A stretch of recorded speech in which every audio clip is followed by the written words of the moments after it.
আসসালামু আলাইকুম। কেমন আছেন সবাই? আশা করছি সবাই অনেক বেশি ভালো আছেন। আমি আলহামদুলিল্লাহ বেশ ভালো আছি।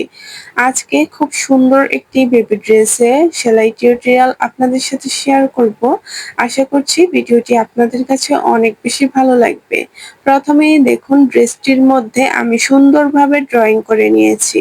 অনেকেই জিজ্ঞেস করে যে, "আপু আপনি কি আলাদা কোনো মানে ছাপানোর কিছু দিয়ে ড্রেসগুলো ছাপিয়ে নেন?" আসলে না, আমি ফ্রি হ্যান্ডেই এই ড্রেসগুলো ড্রইং করে থাকি এবং সবসময় কিন্তু আমি ডায়মন্ড রং পেন্সিল দিয়ে এই ড্রেসগুলো ড্রইং করি। আসলে আপনারা ১ম তো তাই আপনাদের কাছে এই ব্যাপারটা একটু কঠিন মনে হতে পারে।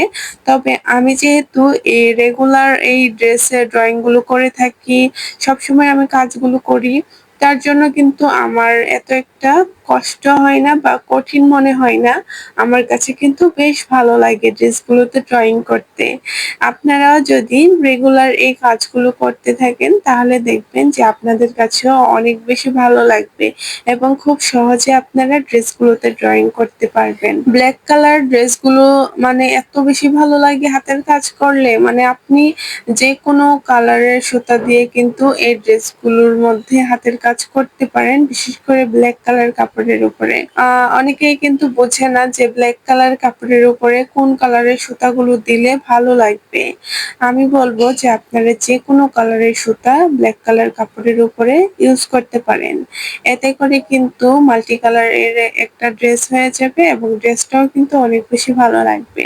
তো সেই মাল্টি কালারের একটি ড্রেসই আমি আজকে হাতের কাজ করে দেখাবো।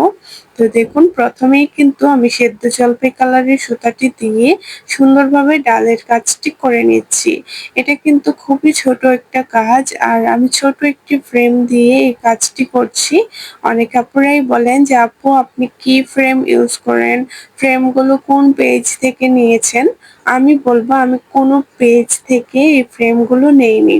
আমি সবসময় আমাদের আশেপাশের যে মার্কেটগুলো রয়েছে সেখান থেকে ফ্রেম, সুই, সুতা, হাতের কাজ করার জন্য এভরিথিং সবকিছুই নিয়ে থাকি। তো আপনারাও কি করবেন, আপনাদের আশেপাশের যে মার্কেটগুলো রয়েছে সেখানে গিয়ে খোঁজ করবেন যে সুই সুতার দোকান কোথায় আছে।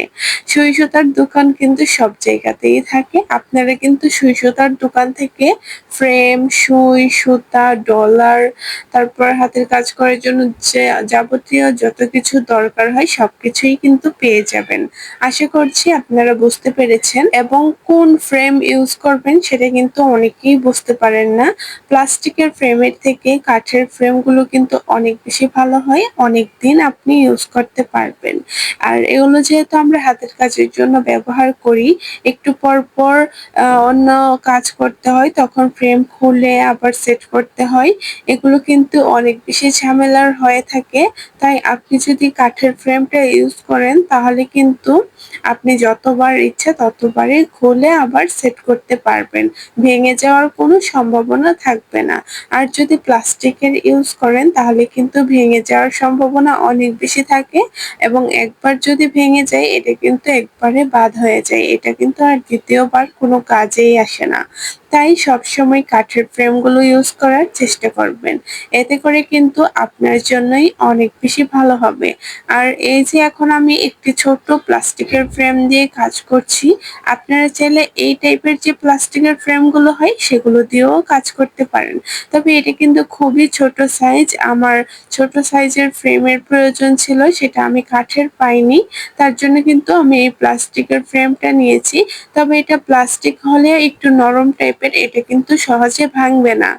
আর এক ধরনের প্লাস্টিকের ফ্রেম রয়েছে, এগুলো মানে দেখলেই বোঝা যায় যে হাত থেকে পড়ে গেলেই এটা ভেঙে যাবে। বা আপনি যদি অন্য কাপড়ের উপরে এটা সেট করতে চান তখন একটু চাপ লাগলেই ভেঙে যাওয়ার সম্ভাবনা থাকে। আপনারা যদি প্লাস্টিকের ফ্রেম নিতে চান তাহলে এই টাইপের ফ্রেমগুলো নিবেন, তাহলে কিন্তু অনেক বেশি ভালো হবে। আমি কিন্তু অনেকদিন ধরে এই হাতের কাজগুলো করি, তার জন্য কিন্তু আমার অনেক ধরনের ফ্রেম আছে। বড় থেকে ছোট সব রকমের ফ্রেম আমার কাছে আছে। যেহেতু ছোট কাজ করি তাই ছোট ফ্রেমের প্রয়োজন হয়, আর যদি বড় কাজ করি তাহলে কিন্তু বড় ফ্রেমের প্রয়োজন হয়। তো আমি আমার সুবিধা বুঝে আমি সবগুলো ফ্রেম আমার নিজের কাছে রেখে দিয়েছি। তারপর অনেকগুলো সুতার কালারও আমার কাছে আছে, যেহেতু আমি এ ধরনের হাতের কাজগুলো করে থাকি। অনেক ধরনের ড্রেস বানাতে হয়, তাই কিন্তু আমি সব ধরনের সুতাই নিয়ে রেখেছি আমার কাছে। মানে আমি যতগুলো সুতা ইউজ করি সবগুলোই কিন্তু সুতি লাচ্ছি সুতা, বিভিন্ন ধরনের কালারের। আপনারা কি করবেন? আপনারা যদি নতুন বিজনেসটা স্টার্ট করতে থাকেন তখন আপনারা কিন্তু সব ধরনের কালারের সুতাটা নিয়ে আসবেন, এবং ফ্রেম কিন্তু সব ধরনের কিনতে হবে না। আপনি মিডিয়াম সাইজের যে ফ্রেমটা রয়েছে সেই ফ্রেমটা ইউজ করবেন, তাহলেই কিন্তু হয়ে যাবে। আর যদি আপনি মনে করেন যে না আমি সব ধরনের ফ্রেম আমার কাছে রাখবো, তাহলে কিন্তু আপনি বড় থেকে ছোট সব ধরনের ফ্রেম আপনার কাছে রাখতে পারেন। এতে করে যখন যেটার প্রয়োজন হবে তখন কিন্তু আপনি সেই ফ্রেমটা ইউজ করতে পারেন। বিশেষ করে এই ছোট ফ্রেমগুলো, যেহেতু আমি ছোট, ছোট বেবিদের ড্রেস বানাই, ৫ মাস, ৬ মাস, ১ বছর, এগুলো যেহেতু ছোট, ছোট ড্রেস হয়ে থাকে তার জন্য কিন্তু এই ছোট ফ্রেমের প্রয়োজন হয়। সেক্ষেত্রে আমি এই ছোট ফ্রেমগুলো দিয়ে সুন্দরভাবে আ মানে কাপড়গুলোর মধ্যে হাতের কাজ করতে পারি। তো দেখুন, আপনাদের সাথে কথা বলতে, বলতে কিন্তু আমার এই একটি ফুলের কাজ কমপ্লিট হয়ে গিয়েছে। আমি কিন্তু খুবই সহজ এবং সিম্পল ভাবে আপনাদেরকে এই কাজগুলো করে দেখাচ্ছি। আর এই কাজগুলো করতে কিন্তু অনেক বেশি ভালো লাগে, এবং অনেক বেশি ধৈর্যেরও প্রয়োজন আছে। যাদের ধৈর্য আছে তারাই কিন্তু এই কাজগুলো করতে পারবেন। তো এখানে দেখুন আমি অন্য আরেকটি ফুলের কাজ করে নিয়েছি। এখানে আমি মিষ্টি কালারের সুতাটা ইউজ করছি। আর এই ড্রেসটা তো আমি আগেই বলেছি যে মাল্টি কালারের একটি ড্রেস হবে, তাই কিন্তু আমি বিভিন্ন ধরনের কালারের সুতা ইউজ করব এই ড্রেসটার মধ্যে। এই ধরনের ড্রেসগুলো কিন্তু কাস্টমাররা অনেক বেশি পছন্দ করে। আপনারা যদি বিজনেসের জন্য ড্রেস বানাতে চান তাহলে কিন্তু এই ধরনের ড্রেসগুলোও বানিয়ে নিতে পারেন।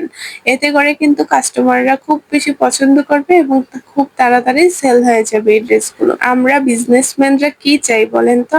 আমরা চাই আমাদের স্টকে থাকা ড্রেসগুলো যেন খুব তাড়াতাড়ি সেল হয়ে যায়।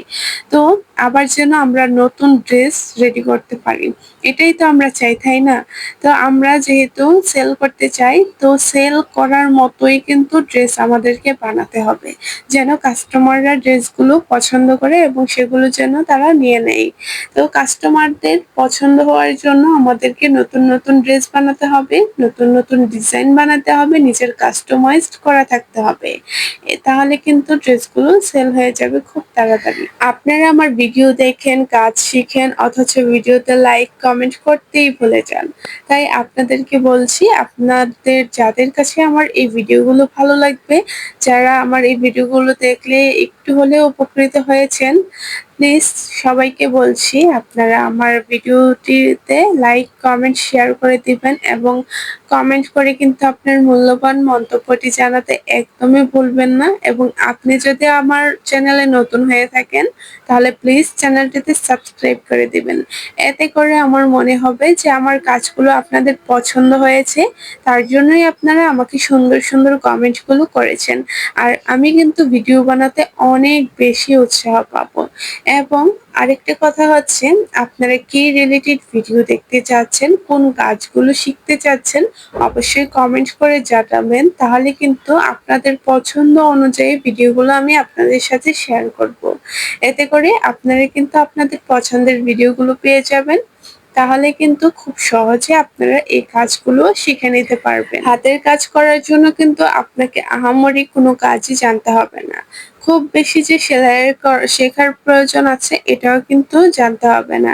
আপনি কিন্তু ২ থেকে ৩ টে সেলাই দিয়ে একটি ড্রেস কমপ্লিট করতে পারেন। দেখুন, আমি কিন্তু আপনাদেরকে সবসময় সহজ পদ্ধতিতে কিভাবে সেলাইয়ের কাজটা করবেন, হাতের কাজের ড্রেসগুলো বানিয়ে ফেলবেন, সেটাই কিন্তু সবসময় আমি আপনাদের সাথে শেয়ার করে থাকি। তো এখানে দেখুন এই ফুলের মধ্যে কিন্তু আমি শার্টিন স্টিচ সেলাইটা ইউজ করেছি। তো আরেকটা কথা হচ্ছে, আপনি যখন সেলাই করবেন তখন সেলাইয়ের নামগুলোও জেনে নিবেন। শার্টিন স্টিচ দিয়ে আমি পুরোটা ফুলের কাজ কমপ্লিট করেছি। তারপর পাতার কাজটাও কিন্তু আমি শার্টিন স্টিচ সেলাই দিয়েই করেছি। তবে এটা কিন্তু ব্যাক শার্টিন স্টিচ। তো আশা করছি আপনারা বুঝতে পেরেছেন যে আসলে সেলাইগুলো কেমন হয়। এবং আপনারা কিন্তু ডালের মধ্যে কাঁথা স্টিচ অথবা ব্যাক স্টিচ সেলাইও ইউজ করতে পারেন। এতে করে আপনাদের কাজগুলো খুব দ্রুত হয়ে যাবে। আমি কিন্তু সবসময় ফিশবোন স্টিচ দিয়ে পাতার কাজটি করে থাকি। আপনারাও চাইলে ফিশবোন স্টিচ সেলাই দিয়ে পাতার কাজটি সুন্দরভাবে করতে পারেন।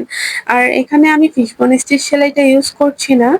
আর দেখুন পাতার কাজটা কিন্তু আমি খুবই সুন্দরভাবে করছি এবং মাঝখানে কিন্তু কোনো গ্যাপ বা ফাঁকা একদমই রাখছি না।